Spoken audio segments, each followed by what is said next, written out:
Fallout 4 is way better than everyone is telling you it is. Hi, it's Brad of KindofBradAtThis, live service sucks, Mojang I do a lot of sucking. Wait, but recently, when I'm not, I've been playing a lot of Fallout 4, and I just gotta say it right away, Fallout 4 is way better than you think. I went into this game expecting, well, kind of the worst. It feels like this game was the start of the downward spiral that is Bethesda's reputation, but really, in playing it, yeah, I don't get any of the hate this game has at all. This game is kind of a masterpiece. Boston as a setting, unlike any other Fallout game, is just so alive because, you know, there's stuff to do in the world. While I've enjoyed other games in the series, I mean, New Vegas, I love you. I think it's pretty fair to say that these games are aging a little,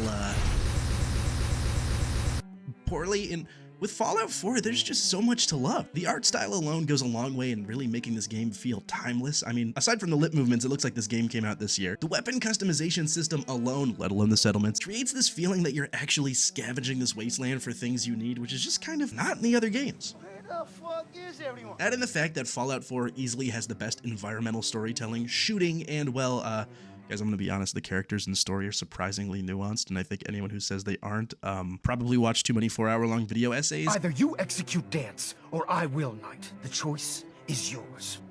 I think I should, Rick. There's a man that I love him like he's my brother. Fallout 4 is just wow. But somehow, over the past 9 years since this game came out, Jesus Christ, I'm getting old, Fallout 4 has been slammed in the mud. There are people who genuinely hate this game and don't view it as an RPG or a Fallout game, and I don't get it. I struggle to get it. So today, instead of pointing out how things suck like I usually do, which I really hate, we're gonna do the opposite and actually stick up for the little guy. Stick up for the big guy here, and let me just tell you why Fallout 4 is way better than you think. All right, let's start with the big one. Is Fallout an RPG? Yes. Seriously though, some people claim this game isn't an RPG because your character isn't a blank slate. Now, at the surface, I can understand the complaint. I mean, a voiced protagonist is, Come on, Codsworth. definitely a choice, and to say some of the dialogue options in the base game aren't a little vague is, being generous. But sometimes when I watch a video or look at any of the online discourse about Fallout 4, it genuinely feels like I played a different game. Guys, Fallout 4 is a great RPG.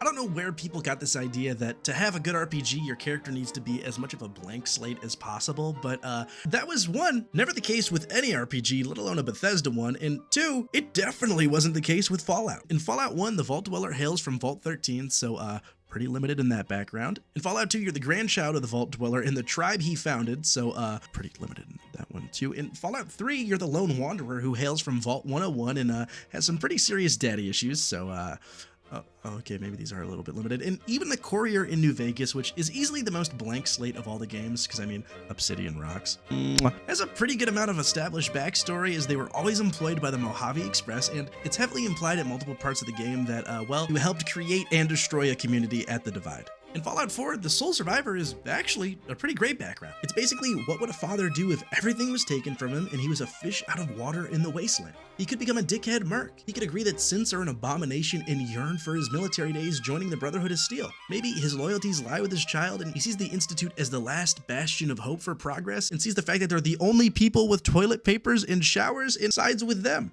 Yeah, I regret nothing. And for some reason, a lot of people have issues with Nate being an army vet because, yeah, well, it's my backstory. But again, every Fallout game does this. And two, every male from the pre-war world was conscripted for service. They had a draft. It actually makes a lot of sense that a character from the old world would have the experiences that Nate has, but that's what we're hung up on?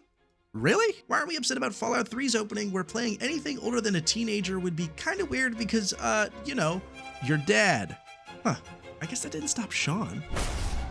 The issue here is that in every Fallout title and every Bethesda game alike, your character has an unavoidable background, so the trick, like intended, is to ignore it. Guys, these are sandbox RPGs. That background is just set up for the tutorial, and if you want to ignore it, ignore it. The game literally gives you tools to do that, and yeah, it doesn't make much sense that you're dilly-dallying if your son is in danger. Here now. Father, help me! But guess what? You as the player create the agency. As a wise man once said, rule number one of the Wasteland is you always get sidetracked by some bullshit. If every RPG ever made their story actually as urgent as it would be for the characters, we wouldn't have some of the best RPGs ever made. There's no reason the Dragonborn would be worried about the Thieves Guild or buying property in Markoth because Alduin is going to eat the world.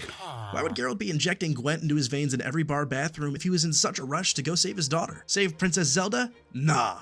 Real estate, Tarrytown. This is an RPG trope, and I don't think it's fair to hold this game to it when every game does this. And Fallout 4 gives you an insane amount of freedom right off the bat. I mean, look at creators like Fudge Muppet who have so many unique character builds and ideas for your inspiration. You could be a Mad Max Raider, a synth, an Enclave soldier, samurai, druid, mechanic, post-apocalyptic cowboy, which is the only right choice in any RPG ever. I will fight you on this. Fallout 4 lets you do it all if you keep your mind open to it. Because Bethesda knows that the key to any good RPG is giving the players choices and having the world react to those choices in a satisfying way, and Fallout 4 does both fantastic. What makes you think you can judge me? You've taken a life. What you did, it doesn't compare. You killed an innocent person. Again, some gripes I absolutely agree with is the voiced protagonist in the dialogue tree. Sometimes the voice actors really kill it and I'm either laughing my ass off, What are you?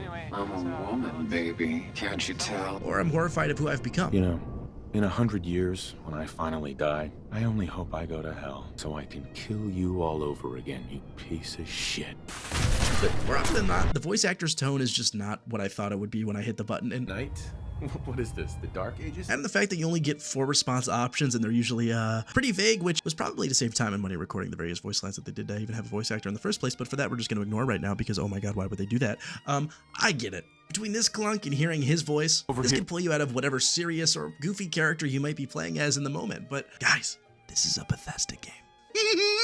You see, one thing I've noticed with the people who shit on Fallout 4 is that usually they praise New Vegas and Skyrim as the pinnacles of RPGs, even today in 2024. Well, what kind of Fallout fan are you? But guys, the games that they're playing are usually way more chocolate than they are vanilla.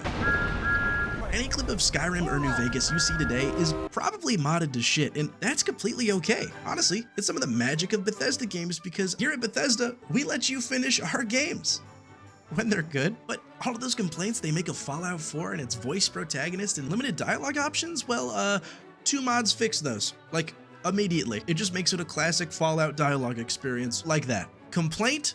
Out the window. Now, compare that to New Vegas, where if you try to even play it on vanilla today, it might stay launched for about an hour, and, well, it still looks and plays like, this. And I know this is up to interpretation, but I would rather my immersion be broken by a random Nate quip than this sound. It's not their fault. These older 2 are just dated games. But if we're capable of being objective here, Fallout 4 has just simply aged better than any other Fallout game so far. And I'd argue any Bethesda game so far because, guys, this game is 9 years old. What? I really can't do anything but praise the slightly cartoony but still realistic vibe that this game has. I've always thought that going for style over realism just makes your game last a lot longer visually. I mean, go look at the Uncharted games, and Fallout 4 isn't the first game that's done this. I mean, just look at Black Ops 2, Dishonored, Borderlands, The Walking Dead, Infamous. It goes on and on. It's just kind of a vibe, especially compared to the older games, which are kind of closer to the Wax Museum of Horrors. It takes one look at the title screen of this game to see that it commands style unlike anything Bethesda has done before and after it. Because Starfield looks like shit. A mix of old and new architecture in Boston, exploring Far Harbor, the Apple Store vibes of the Institute, the glowing sea, which just kind of feels like that one episode of SpongeBob where they go to the ghetto. The Prigwin's entire entrance is just eye candy even 10 years after release, and it's just so fucking good. And the mechanics just follow suit. The shooting is surprisingly tight. The change to make VATS slow-mo instead of just pausing the game lets you keep that OG turn-based playstyle relevant while, not making it completely broken. New VATS add so much tension to fights that would otherwise just be staring at a still screen, and honestly, adds such a level of cool sometimes it's unreal. Add in the fact that there are so many quality of life changes. This game wins it just for having sprinting and no weapon durability alone. Why were either of those a thing? Fallout 4 has some really good AI for a Bethesda game, and gunfights not only feel good, but threatening and really tense. Which, just for an aside, I don't really get the ghoul complaint. There's a lot of people who say that the ghouls don't look scary anymore, and yeah, sure, in a still picture, they look a lot more hydrated and not, but have you seen them move? They're little freaks. I have never played a game that has made me double tap zombie bodies before, but I do in Fallout 4. The game does a great job in not only making enemies scary, but also memorable. Whether it's the Swan, the Mirelocks, to Deathclaws, they all have such a dangerous presence and no one praises this game for it. I'm so brave, I know. Bethesda has always been known for their quirks, but I feel like with 3 and New Vegas, since, they're on the same game engine, there's just a level of jank that gets worse and worse over time. Like, in a vacuum, oh yeah, it makes sense that the 2 earlier games would look and feel like this compared to the newest release. But 1, this is what other first-person open-world games looked like the same years that these 2 came out, and 2, Fallout 4 still looks and plays like this. It doesn't matter if you're downtown, in a settlement, or just exploring the wasteland. Did someone say settlement? Please tell me you said settlement. Where's? As I said before, the crafting and settlement system just hits in a way that I can only describe as, oh, a piece of candy, oh, a piece of candy, oh, a piece of candy. It takes Bethesda's signature, hey, guys, you can pick up and collect everything you want. Look at sandwiches, and, makes it do more than just lag your game. Suddenly, every item on the ground or shelf is a crafting component that could potentially upgrade your gun, armor, power armor, drugs, you name it. From leather to steel to wood to glue. I think this game genuinely made me an addict to screws because I got more dopamine when I picked up my 100th fan in a building than that time I finally got up to Kellogg. I feel nothing. I'm the trash man. This game just took something that Bethesda did more as a tech demo than anything else and made it part of the immersion. Of course, you could scavenge for supplies in the new world, just the same as you leave everybody behind you naked for loot. The mechanic is part of the immersion. Add in the fact that power armor and robots are a part of that crafting system, and I feel like a goddamn genius. With power armor in the previous series, it was really just a strong clothing option number 3, where in Fallout 4, you feel like you're goddamn Iron Man. And for the people who haven't played Fallout 4 since launch and don't know about robot customization, you could do this to Codsworth. Let alone the hundreds of other robots you can make to all patrol your settlement. Did someone say settlements? I've ignored the system for years, but please, give it a try. With settlements, you not only get a visual reward for your hoarding tendencies, which, Asmund, if you're watching this, I know you have. There's just something about slowing down the game, working on a project, and watching your base expand that just captures a vibe that isn't in any other Fallout game. You can truly make your mark on the wasteland, conducting trade routes, building towns, exploiting workers, defending your territory, and, living in the wasteland. They add a surprising level of depth to any playthrough, and it's completely optional. Obviously, the I've marked a settlement on your map has become a bit of a meme because, Preston, shut the fuck up. But the fact that Fallout 4 gives you a world where you can't walk a city block without finding something new to do, scavenging, and reporting back to base is incredibly rewarding. I can't count the amount of times that I've heard shots going off in the distance, only to find myself 4 hours later on top of a skyscraper rescuing a friendly super mutant or whatever stupid shit this game throws at you. And again, all of this being said, while the game is 9 years old. But with that, it is a wrinkly old face. I mean, the PC support for this game is basically non-existent. I don't know why settings aren't on the main menu. That's idiotic for a game that released in 2015. So let's also not pretend like Grandpa over here isn't struggling sometimes, but by and large, this game holds up the best out of all 3. But what about me? Get back in your hole. I'm sorry you had to see that, but I think it's time we address the elephant in the room of Fallout 4. By far, one of the largest complaints about this game is towards its story. People really don't like this game's story, and that's fine, man. Like what you want, but don't be stupid about it. That's my job. Have you ever fired a minigun? Chased through barrels like paper. What just happened? The 3 biggest complaints are it's 1, too linear and forced, 2, nothing cool happens, and 3, it's all over the place. Which would be good complaints if they weren't wrong, stupid, and 1, I don't know how you could say this game's story is too linear or forced outside of the setup. Fallout 4's story offers you complete agency with the factions in the game that all offer distinct paths and ideologies to align with, and you're able to influence them into conflict, sometimes with each other, and contribute to each faction providing a different perspective on the world that you find yourself in, presenting moral dilemmas. Ensure your choices have real consequences, shaping the world around you and its inhabitants. And if that sounded really boring and cliche, it's because I asked ChatGPT to describe every RPG ever in simple terms and just put Fallout 4 at the beginning of the sentence. If you put any of these games under a microscope, it looks like this. It's a template. You're not smart for choosing to not enjoy something. Number 2, as for the complaint that nothing cool happens, I beg those people to play the game again because Fallout 4 is filled with memorable moments. Oh my god. Dance holding off waves of enemies only to get fried and, totally not foreshadow that he's a synth. To blowing up the Pridwin, emerging from the vault, the flight of the Constitution, Liberty Prime, or even surprisingly simple but cool moments like Raiders recognizing Valentine. No, it was you from the start. I never have jumped you like that. I owe you. As for the claim its story is all over the place, I have one word: identity. And I'm sorry in advance, there's not gonna be a lot of hee-hee ha-has at this point. I'm gonna scratch my nerd itch. Fallout 4's entire theme, from emerging into the wasteland to find Sean, every single companion mission, and the entire struggle with synths is about identity. You seek your son, a baby, and you assume yourself as his savior, a caretaker. An identity you only have questioned time and time again as you hear about Sean growing up, the decisions you make to get to him and what that does to you, only to be confronted with him as a fully grown adult, and you're left with what?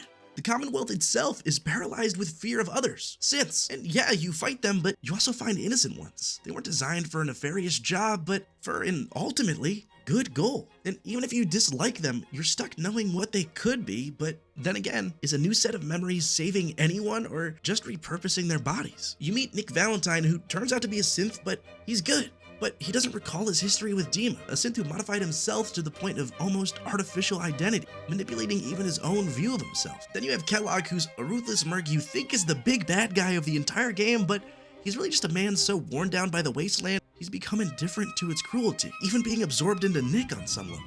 Hey, Valentine. Hope you got what you were looking for inside my head. The Brotherhood is essentially a cult of personality behind Maxon. In fact, their identity is so wrapped up in their organization that Dance, when he finds out he's a synth, is open to the idea that the Brotherhood knows him better than he knows himself. He would rather die because he's simply a synth. Machines were never meant to make their own decisions. Maxon's ordered you to execute me, and I'll be damned if I'm going to stand in your way. The Railroad works almost entirely on destroying identities to be safe. I mean, one of their top operators is changing his looks dramatically just to even stay in operation. They change who synths are so they could lead normal lives, but is that even saving them? Is their new identity more meaningful than the past one, or are they two separate people now to begin with? Fallout 4 in its entirety is the challenge of identity. It doesn't just ask, who are you? It asks, does it matter? If someone was standing right in front of you with the same memories, same body, are they the same person? Is a different body with the same memories the same person? Are synths part of the human identity? What defines the Commonwealth, and does anyone have any right to it and its future, even if they squander it? Fallout 4's story is anywhere, but all over the place. I think it's important to recognize how magical these 3 games are.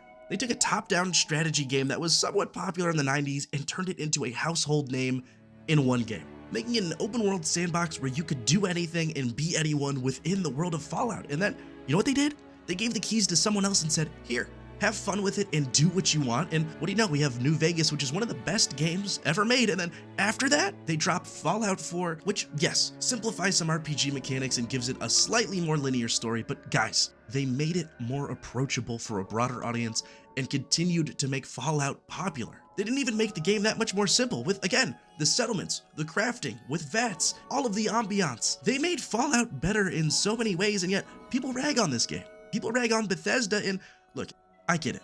Starfield sucks, Fallout 76's launch was pretty dookie, and, well, I can't speak much to the gameplay right now. I've heard it's really good. I haven't played it yet, so that's going to be probably the next video. But regardless, these are entertainment products, and you know what?